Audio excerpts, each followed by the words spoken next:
చాలామందికి కాంపిటిటివ్ ఎగ్జామ్స్లో ఈ కోడింగ్ డీకోడింగ్ ప్రశ్నలు చూస్తే కొంచెం కంగారుగా ఉంటుంది కదా. కానీ అస్సలు టెన్షన్ పడొద్దు.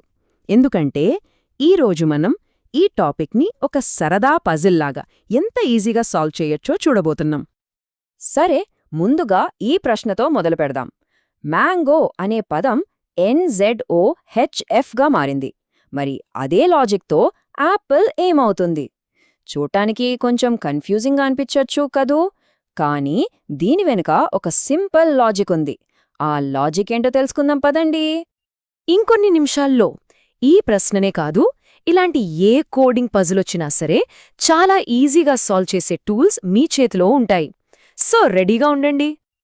ఓకే, ఈరోజు మన ప్రయాణం ఎలా ఉండబోతుందంటే, ముందుగా కోడింగ్ అంటే ఏంటో చూద్దాం. తర్వాత కొన్ని బేసిక్ ప్యాటర్న్స్, కొన్ని అడ్వాన్స్డ్ టెక్నిక్స్ నేర్చుకుంటాం. ఆ తర్వాత ఒక చిన్న ఛాలెంజ్. చివరిగా అన్నిటినీ కలిపి ఒక మాస్టర్ చీట్ షీట్తో ముగిద్దాం. సరే, మొదటి సెక్షన్తో స్టార్ట్ చేద్దాం. కోడ్ను ఛేదించడం. అసలు ఈ కోడింగ్ అంటే ఏంటి? దాని వెనకున్న బేసిక్ ఐడియా ఏంటో ముందు అర్థం చేసుకుందాం. సింపుల్గా చెప్పాలంటే కోడింగ్ డీకోడింగ్ అనేది ఒక డిటెక్టివ్ గేమ్ లాంటిది. మనకి కొన్ని క్లూజ్ ఇస్తారు. వాటిలో దాగి ఉన్న ఒక సీక్రెట్ ప్యాటర్న్ని మనం కనిపెట్టాలి. ఒక్కసారి ఆ ప్యాటర్న్ దొరికిందంటే చాలు, ఎంత కష్టమైన పజిలైనా సరే చిటికెలో సాల్వ్ అయిపోతుంది. ఓకే, మన నెక్స్ట్ సెక్షన్ ఫండమెంటల్ ప్యాటర్న్స్. ఇప్పుడు మనం చాలా కామన్గా కనిపించే కొన్ని కోడింగ్ ప్యాటర్న్స్ చూద్దాం. వీటిని మీ స్టార్టింగ్ టూల్ కిట్ అనుకోవచ్చు. First technique, letter shifting.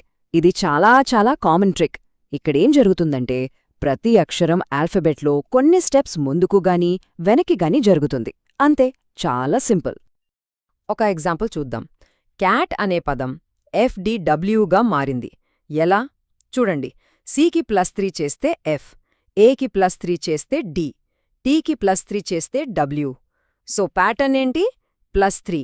ఇప్పుడు ఇదే లాజిక్ని డాగ్కి అప్లై చేస్తే D+3 G, O+3 R, G+3 J. So answer ఏంటి?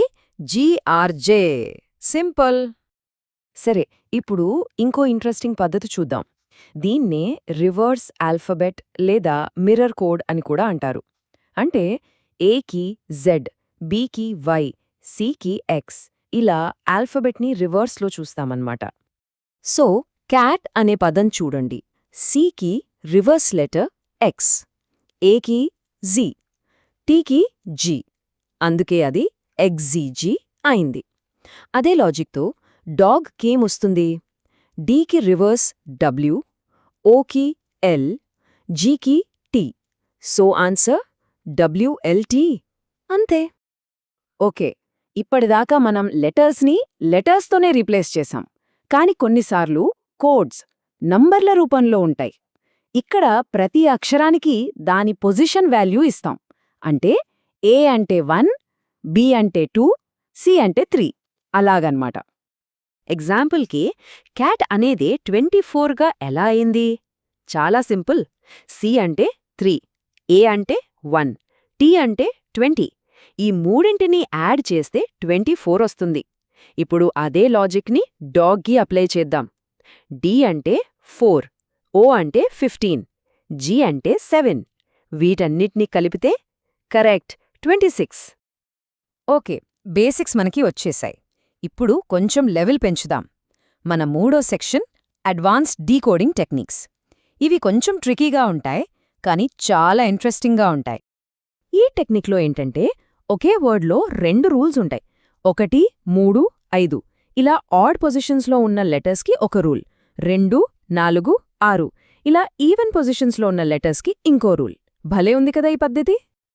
మీకు గుర్తుందా, మనం స్టార్టింగ్లో ఒక ప్రశ్న చూశాం, మ్యాంగో NZOH. ఆ ప్రశ్న ఇదే. ఇప్పుడు దీని సీక్రెట్ మనకి తెలిసిపోయింది.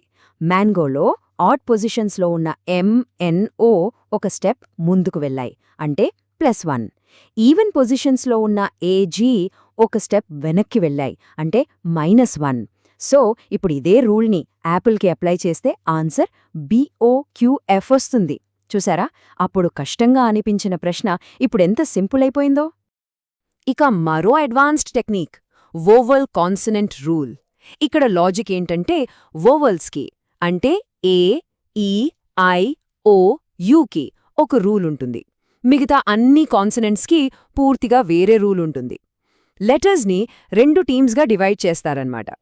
ఈ బోనస్ అనే వర్డ్ చూడండి. ఇందులో కాన్సనెంట్స్ అయిన బి, ఎన్, ఎస్ ఒక స్టెప్ వెనక్కి వెళ్ళాయి, అంటే -1. కానీ వొవెల్స్ అయిన ఓ, యు 2 స్టెప్స్ ముందుకు వెళ్ళాయి, అంటే +2. ఇప్పుడు ఇదే లాజిక్ని వాల్యూ అనే పదానికి అప్లై చేస్తే ఆన్సర్ యూకేడబ్ల్యూజీ వస్తుంది. ఓకే, మన నెక్స్ట్ టెక్నిక్ పేర్ వైజ్ స్వాపింగ్, అంటే జంటల మార్పిడి. ఇది చాలా ఈజీ అండ్ విజువల్లా ఉంటుంది. ఇక్కడేం చేస్తారంటే పక్కపక్కనున్న 2 లెటర్స్ని ఒక జంటగా తీసుకుని వాటిని అటూది ఇటు, ఇటూది అటు మార్చేస్తారు. చూడండి, స్కూల్ అనే పదాన్ని ఎస్సీ, హెచ్ఓ, ఓఎల్ అని జంటలుగా విడగొట్టారు. ఇప్పుడు ఎస్సీని సిఎస్గా, హెచ్ఓని ఓహెచ్గా, ఓఎల్ని ఎల్ఓగా మార్చారు. సింపుల్ కదా? అదే లాజిక్తో కాలేజ్కి సమాధానం ఓసిఎల్జీఈ అవుతుంది. రైట్, ఇక మన next session the final challenge. మనము ఇప్పటిదాకా చాలా టెక్నిక్స్ నేర్చుకున్నాం. మరి వాటిని టెస్ట్ చేసే టైం వచ్చింది. రెడీనా? ఓకే, మీకోసం ఇక్కడ ఒక 3 క్విక్ క్వశ్చన్స్ ఉన్నాయి. Question 1, question 2 and question 3. ఒక్క క్షణం టైం తీసుకోండి.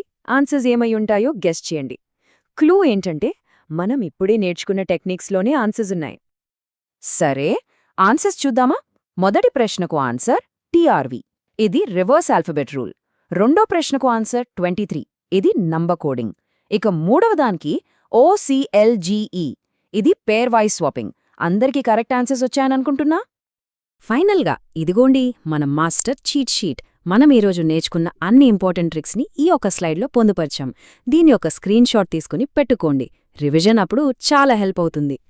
సో, ఈ టెక్నిక్స్తో మీరు కేవలం ఎగ్జామ్లోని ప్రశ్నలనే కాదు, మన చుట్టూ ఉన్న ప్రపంచంలో దాగి ఉన్న ప్యాటర్న్స్ని, కోడ్స్ని కూడా గుర్తించగలరు. ఈ కొత్త స్కిల్తో ఆలోచిస్తూ ఉండండి, కొత్త విషయాలు నేర్చుకుంటూ ఉండండి. మళ్ళీ కలుద్దాం.